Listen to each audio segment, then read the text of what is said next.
अस्सलाम वालेकुम। तमाम मेहमानों को मेरी तरफ से अस्सलाम वालेकुम। बच्चों के अलावा मुझे लगता है सारे थक गए हैं क्योंकि टाइम काफ़ी हो गया, मैं भी लेट ही पहुंचा हूँ। इंतजामिया पहले आपको बिठाने का कह भी रहे थे, तो मैं कोशिश करता हूँ टाइम कम ही लूँ, चंद अल्फाज में बात करने की कोशिश करता हूँ।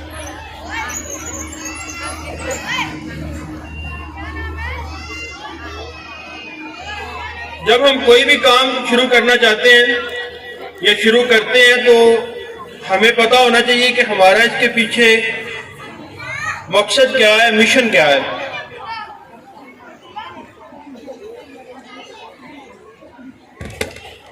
अब इस दुनिया में हम जब आ ही गए हैं तो हमें पता होना चाहिए कि हमारा मिशन क्या है, हमने करना क्या है। स्पेशली हमारे बच्चे जो अब कल को बड़े हो के कुछ ना कुछ करेंगे तो इनको पता होना चाहिए कि इनका जिंदगी का मिशन क्या है। अब जब मिशन तय कर रहे होते हैं तो मिशन के पीछे, मकसद के पीछे आपको पता होना चाहिए कि क्या वजह है, ये काम क्यों करना है। जिंदगी गुजारनी है, जिंदगी में कुछ करना है, क्यों करना है।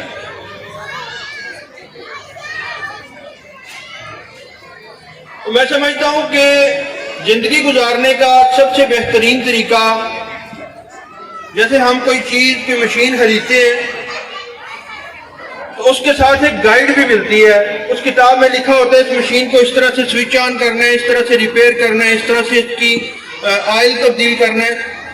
तो मेरे ख्याल से हमें बनाने वाले से बेहतर कोई नहीं बता सकता कि जिंदगी कैसे गुजारनी चाहिए।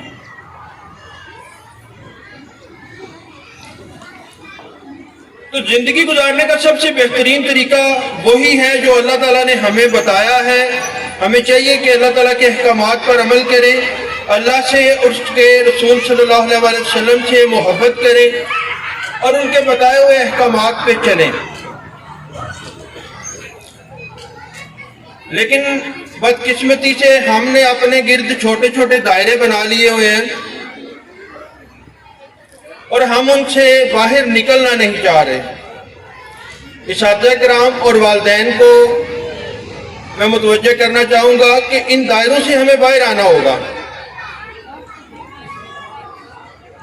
हमने अपनी ज़िंदगी में बरतरी का मयार जो है वो अल्लाह से मोहब्बत और अल्लाह के अहकामात को, उन पे अमल करने को, इसको एक दूसरे से बरतरी का मयार बनाना है, ना कि फॉर्च्यूनर गाड़ी को, बड़ी कोठी को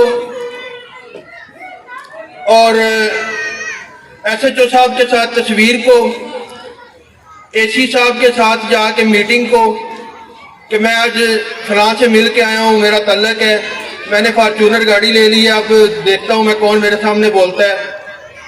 वरना फिर यही होगा कि एक प्राडो लेंगे, बल्कि पहले यूरोप जाएंगे, फिर एक प्राडो लेंगे, फिर AK-47 गन लेंगे और 4-5 बंदे मार के, जो कुछ आजकल मंडी बहुत दिन में हो रहा है। हमें इन झूठे दायरों से बाहर आना होगा। कोई प्राडो ले लेने से बड़ा नहीं हो जाता। हम मुसलमान हैं, हमारा अकीदा है कि हम सब बराबर हैं। अगर कोई अच्छे काम करता है, अल्लाह ताला से डरता है, तो वो बड़ा है। अब इन दायरों के अलावा एक और किस्म के दायरे हैं जो हमने अपने गिर्द बना लिए हुए हैं। मैं एक मिसाल दूंगा। एक मेंढक जो है ना, वो किसी पुराने कुएं में गिर गया। अब जब वो नीचे गया तो एक और मेंढक भी था, नीचे वाले कुएं में गिरा हुआ था ऑलरेडी, वो पहले ही कुएं में रह रहा था। जो बाहर से मेंढक गया, उसने अगले दूसरे मेंढक को बताना शुरू कर दिया कि बाहर की दुनिया तो बहुत बड़ी है। अब जो कुएं में रह रहा था वो मेंढक कहता है कितनी की बड़ी होगी। बाहर वाला कहता है बहुत बड़ी है, मैंने बहुत देखी है, बहुत बड़ी है। कुएं के अंदर वाला मेंढक कहता है कि कितनी की बड़ी होगी, एक दायरा लगाता है, कहता है इतनी की होगी। वो कहता है नहीं बड़ी है। बाहर वाला कहता है बड़ी है। कुएं के अंदर वाला मेंढक आखिरकार कुएं के दीवार के साथ साथ एक दायरा लगाता है, कहता है इससे बड़ी तो हो ही नहीं सकती, क्योंकि उसने देखी इतनी थी। हमें बच्चों के दिमाग खोलने होंगे, हमें बताना होगा कि दुनिया बहुत बड़ी है और अल्लाह ताला ने इन्हीं बच्चों के लिए रखी है, मुसलमानों के लिए रखी है, हमें इसको तशहीर करना है।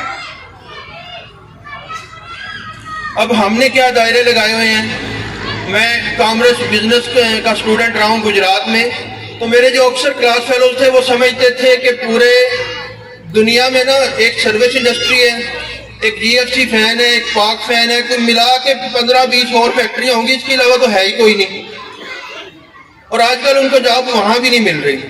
लेकिन मैंने उधर रह के टीचर्स की मदद से छात्रा ने मेरा दिमाग खोला, उन्होंने कहा कि और भी काफ़ी मौके हैं, आप कुछ और भी कर सकते हैं। तो ये हमें बच्चों के दिमाग खोलना होंगे, इन आर्टिफिशियल झूठे दायरों से बाहर आना होगा। अब मैं आपको लास्टली एक एग्जाम्पल कोट करूंगा, बल्कि 2 एग्जाम्पल कोट करूंगा। एक तो हमारे जो प्रिंसिपल है स्कूल के सर गुलाम रसूल साहब, उनके पास मैं मैट्रिक में जब पढ़ रहा था तो वो रिटायर हो गए। अब हमारी 2-3 महीने क्लास मैट्रिक की रहती थी और इंग्लिश पढ़ा रहे थे सर, तो सर रिटायर हो गए। रिटायरमेंट के बाद कोई बंदा आता नहीं है स्कूल में पढ़ाने, उन्होंने हमें 3 महीने रिटायरमेंट के बाद आके पढ़ाया। उन्होंने की मुझे अभी भी याद है, और आज भी मैं स्पेशली छुट्टी लेके, हालांकि काफ़ी वो प्रिजन की तहरीक चल रही थी, मैंने पहले से छुट्टी लेके मैं आया हूँ, तो वो मुझे याद है बातें। दूसरी मिसाल मैं ये देना चाहूँगा कि सारे लोग पढ़ते हैं, अफसर बनते हैं, डॉक्टर बनते हैं, स्पेशली डॉक्टर बनते हैं, कई डॉक्टर हैं। अब मंडी बहाउद्दीन की शख्सियत, वो निश्तर मेडिकल कॉलेज मुल्तान से MBBS किया, म्यू हॉस्पिटल लाहौर में MBBS डॉक्टर बतौर जो है वो, तब शायद ये हाउस जॉब नहीं थी होती, वो मेडिकल अफसर के तौर पे म्यू हॉस्पिटल में लग गए। अब उनके कोलीग पिछले दिनों भी मुझे मिले थे, वो अभी भी MS होंगे बड़ा हुआ तो, मेडिकल सुपरिटेंडेंट यानी हॉस्पिटल के हेड होंगे।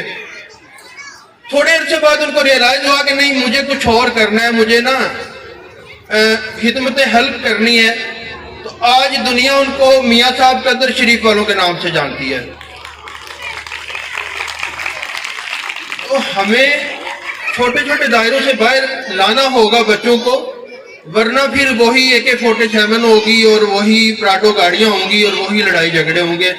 और दुनिया के सामने हम इस तरह से कोई बहुत बड़ा अच्छा इमेज नहीं दे रहे, दुनिया हमको समझती कुछ नहीं, ये हम अपने घर में चौधरी बने बैठे हैं। तो आप लोग पहले भी थके हुए हैं, मैं इन्हीं अल्फाज पे अपनी तकरीर जो है वो कंक्लूड करूँगा। अल्लाह हाफिज़।